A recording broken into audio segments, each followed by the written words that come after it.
पहुंच चुकी है। मैं अपने विजिलर्स से कहूँगा कि अगर जूम करके दिखा पाए उन तस्वीरों को,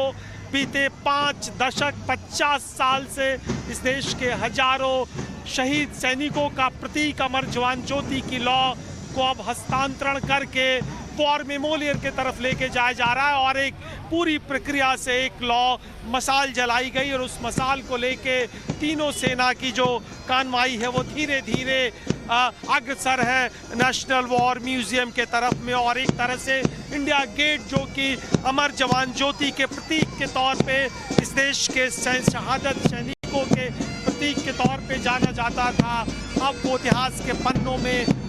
शामिल हो जाएगा, क्योंकि अब देश का नया नेशनल वॉर मेमोरियल होगा जो कि ठीक इसी प्रांगण के दूसरे हिस्से में महज करीब 400-500 मीटर की दूरी पे होगी। पूर्वी पाकिस्तान के हिस्से पर विजय करके उसे बांग्लादेश के रूप में एक नए देश का निर्माण किया गया था। उस वक्त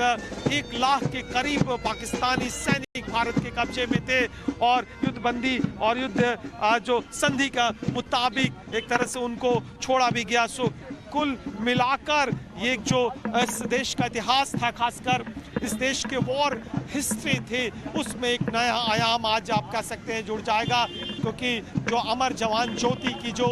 महत्ता थी वो एक लौ नहीं थी, वो एक ज्वाला नहीं थी, बल्कि इस देश के करोड़ों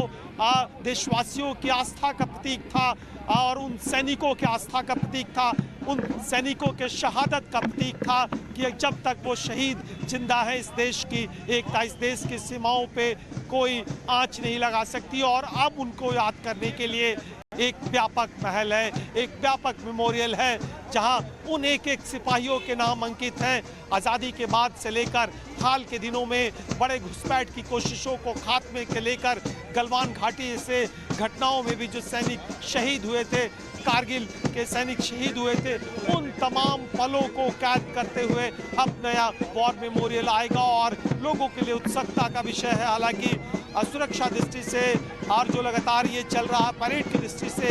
लोग नहीं आ पा रहे थे, लोगों को रोका गया था, वरना इंडिया गेट के इस प्रांगण में किसी भी काम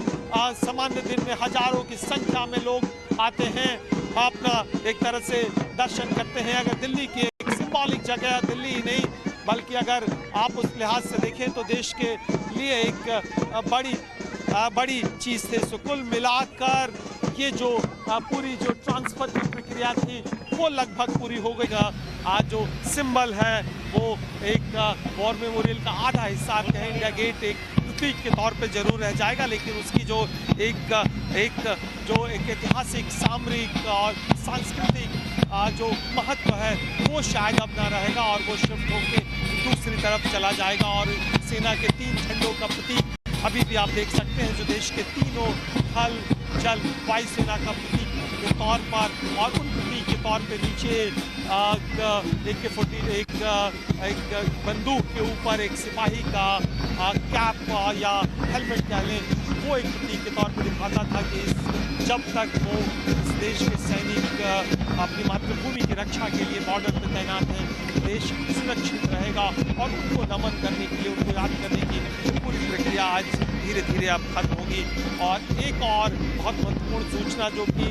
23 तारीख को दे दी जाएगी, इस इंडिया गेट के कैंपस के ठीक पीछे जो छोटा सा टॉम दिख रहा है, वहाँ पे नेताजी सुभाष चंद्र बोस की मूर्ति लगेगी, उनकी स्टैचू लगेगी। हालांकि इसकी घोषणा आज प्रधानमंत्री ने सुबह ट्वीट करके जानकारी दी। वो अभी मूर्ति हॉलमार्क के तरीके से लग जाएगी, लेकिन जब नई मूर्ति का निर्माण हो जाएगा तो उसकी प्रॉपर शिफ्टिंग कर दी जाएगी 2 दिन बाद। 2 दिन बाद जब 23 तारीख को, और ये देखिए एक तरह से ये अब जो मसाल था वो धीरे धीरे अब नेशनल वॉर मेमोरियल की तरफ चला गया।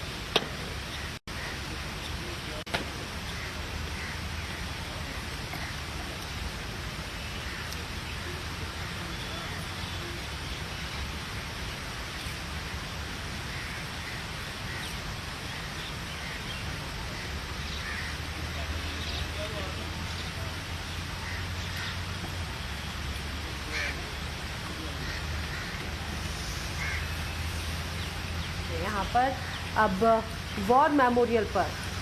ये अमर जवान ज्योति का विलय हो जाएगा। वॉर मेमोरियल में लगातार जल रही मशाल के साथ अमर जवान ज्योति भी अब अमर हो जाएगी। वॉर मेमोरियल के प्रांगण में आकर अब एक नया स्वरूप नजर आएगा। पिछले 5 दशकों से 50 सालों से इंडिया गेट पर अमर जवान ज्योति प्रज्वलित थी, लेकिन वही स्वरूप देखिए अब यहाँ पर भी जो एक शहीदों को श्रद्धांजलि देते हुए अमर जवान का स्तंभ यहाँ पर है। वॉर मेमोरियल शहीदों की शहादत को श्रद्धांजलि देने के लिए 2019 में तैयार किया गया था अमर जवान का ये स्तंभ, और अब इस लॉ के साथ में विलय होगा अमर जवान ज्योति का। मेरे साथ ही कुंदन लगातार मेरे साथ में मौजूद हैं। कुंदन, ये तस्वीरें भी अपने आप में बेहद ऐतिहासिक है।